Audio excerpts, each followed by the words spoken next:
What if your best friend stabbed you in the back? Literally. This isn't just a saying.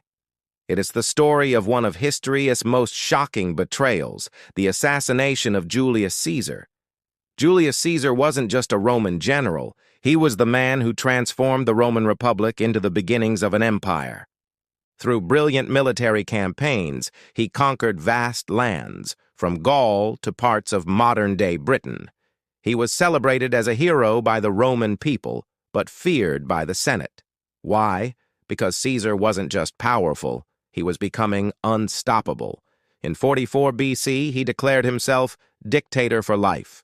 For many Romans, this sounded too close to being a king, and Rome hated kings. They had driven out kings centuries earlier to build a republic where no man could hold absolute power. Behind closed doors, senators began to whisper. They feared Caesar would destroy the republic, take all authority for himself, and rule as a tyrant. So, a conspiracy was born. More than 60 senators, men of power and influence, joined a secret plot. But what made this betrayal legendary was the involvement of Brutus. Marcus Junius Brutus wasn't just another senator. He was a close friend of Caesar, almost like an adopted son. Caesar had trusted him deeply. But Brutus believed that by killing Caesar, he was saving Rome. He convinced himself it was not murder, but a sacrifice for the Republic. The date was set. March 15th, 44th BC, the Ides of March. That morning, Caesar's wife, Calpurnia, begged him not to go to the Senate. She had dreamt of blood and omens of death. Even fortune-tellers warned Caesar to beware the Ides of March. But Caesar, confident and perhaps arrogant, ignored the warnings. He believed no Roman would dare lift a hand against him.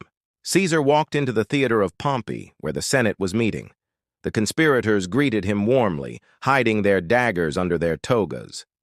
At first, one senator approached him with a petition. When Caesar waved it away, another grabbed his robe. That was the signal. Knives flashed. One senator struck him first, then another. Chaos erupted as dozens of men lunged forward. Julius Caesar, Rome's greatest general, the man who had conquered nations, was stabbed again and again, 23 times in total.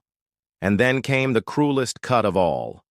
Brutus, the man Caesar trusted most, joined in the attack. According to ancient writers, Caesar stopped resisting the moment he saw Brutus. Some say his last words were, "Et tu, Brute?"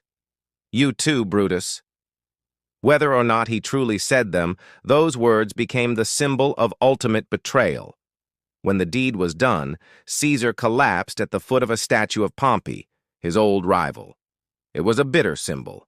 The Senate thought they had saved Rome, but instead, they unleashed chaos. Far from restoring the Republic, Caesar's death plunged Rome into civil war. Within a few years, Caesar's heir Octavian, later known as Augustus, rose to power, and Rome didn't return to a republic. It became an empire, ruled by emperors for centuries to come.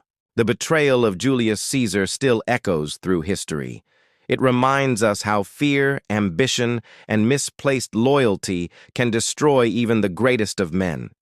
The phrase "et tu, Brute" has lived on for over 2,000 years, a warning of what happens when trust is shattered. If your closest friend betrayed you like Brutus betrayed Caesar, what would you do?